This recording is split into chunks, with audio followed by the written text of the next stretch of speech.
Level 1. The first call. You're nobody.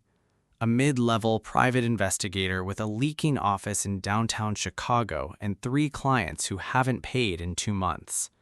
Then your phone rings at 2 a.m. No name, just a voice. Calm, precise.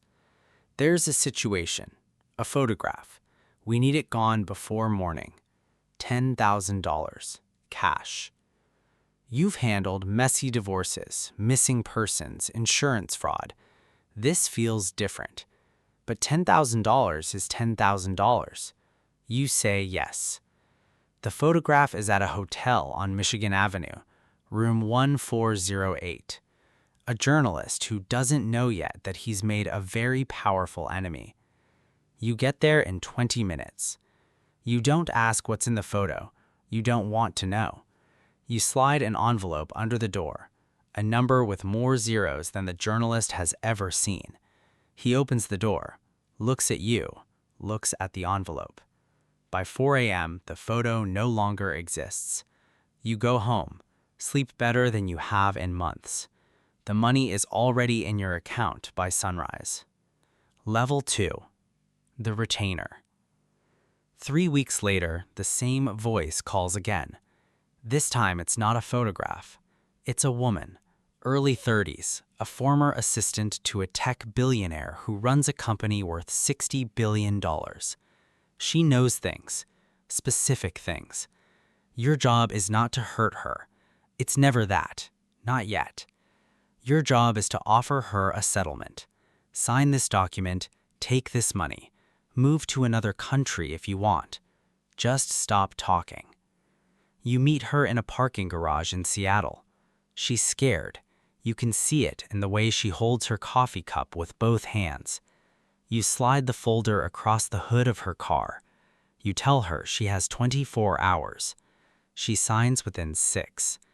They deposit $50,000 into your new account, the one registered to a holding company that doesn't exist under your name. You didn't threaten her. You didn't touch her. But something shifts in you driving back to the airport. You can feel it. Small, but real.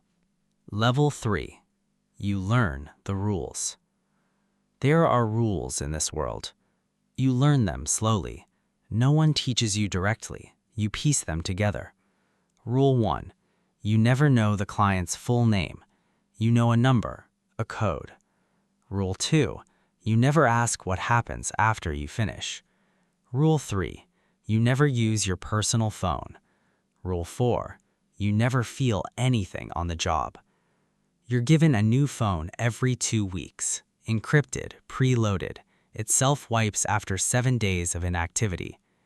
You're given a handler now, a woman named Vera. She's in her 50s, speaks 5 languages, never smiles. She tells you what you need to know, nothing more.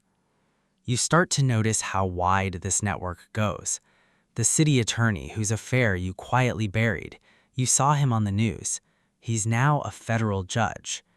The pharmaceutical executive whose clinical trial data you made disappear, his company just went public. These men are untouchable, and you are why. Level 4. The job that changes everything. You've been doing this for 14 months. You've made more money than you spent in the previous decade. Then Vera sends you a new file. It's heavier than the others.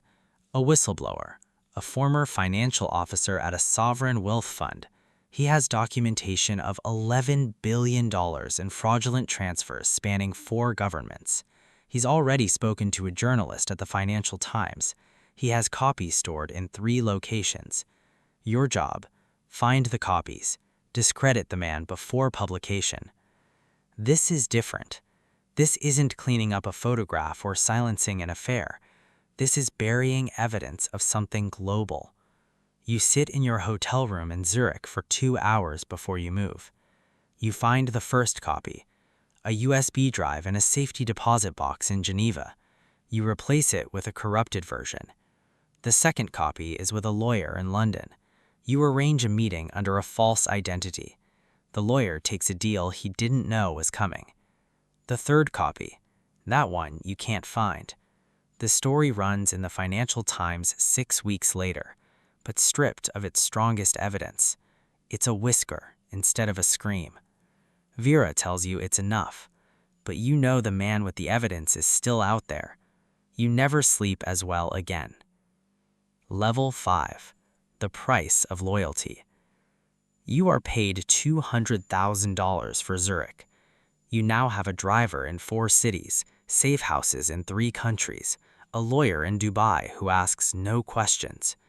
Your clients. You now have 3 of them, though you still don't know their names. They stop seeing you as an asset. That's a dangerous word. Assets can be used. Assets can also be disposed of.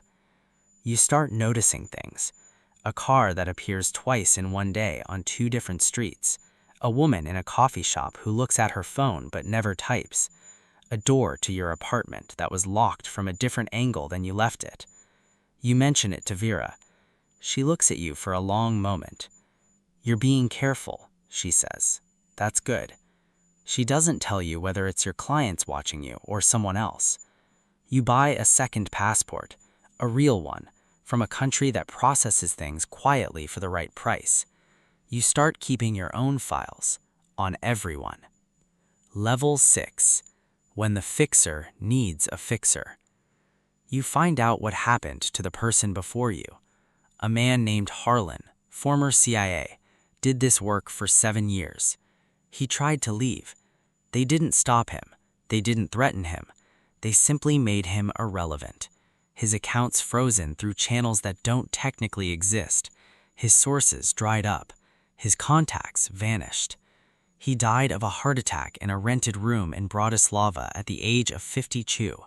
Alone, broke, erased. You read this in a single paragraph buried in an online obituary that has since been deleted. You only found it because you knew exactly what to look for. You sit with that for a long time. Then you call Vera. I want a different arrangement, you tell her. There's silence on the line. What kind of arrangement? She asks. The kind where I have insurance, you say. Another silence. Come to Vienna, she says. We'll talk. Level 7. The meeting in Vienna. The address she gives you is a private club near the Staatsopera. No sign, no cameras at the entrance. A man at the door who looks through you, not at you. Inside, there is a room. At the table are 3 people you have never seen before. One of them is a name you know, a name that appears on the front page of business sections, Forbes covers, charitable foundations. He looks at you like you're an equation he's already solved. You've done extraordinary work, he says. You don't thank him. I want to know what my exit looks like, you say. He tilts his head. No one leaves this kind of work, he says. They simply evolve. He slides a folder across the table. Inside is a new identity, a new role, not in the field anymore. You'd be managing others, training the next version of you, overseeing operations from a distance. More money, less exposure, but you'd be deeper in than ever. You look at the folder, you look at the man, and you understand clearly and completely that this was never a job. It was a recruitment process. Everything, every job, every test, every sleepless night, it was an interview. And now they're offering you the position. Final level, the choice that isn't a choice. You have 48 hours to decide. You spend them in your hotel room. You go through your files, every name, every job, every piece of evidence you've quietly collected over 2 years. You have enough to destroy 3 careers, expose 2 cover-ups, trigger 2 government investigations on 2 separate continents. But you also know exactly what they'd do with you if you tried. Harlan tried to leave with nothing. You have leverage, but leverage only works if the other side believes you'll use it. You pick up the phone, not the encrypted one, your original phone, the one before any of this. You dial a number you memorized and never wrote down. A journalist in Berlin. One who spent 6 years investigating offshore wealth structures and has never been able to crack the inner layer. I have something, you tell her. How much? She asks. Enough, you say. You spend the next 12 hours moving money to places they can't reach. Then you send the files, all of them. You check out of the hotel at 3 a.m. You don't take the elevator. You don't use your car. On the street, in the cold Vienna air, you breathe. And for the first time in 2 years, you don't feel like a ghost. You feel real. Whether that was the right move, whether the story runs, whether they find you, whether you disappear like Harlan or walk free into a different life entirely, that part hasn't been written yet. But you made the call. And in this world,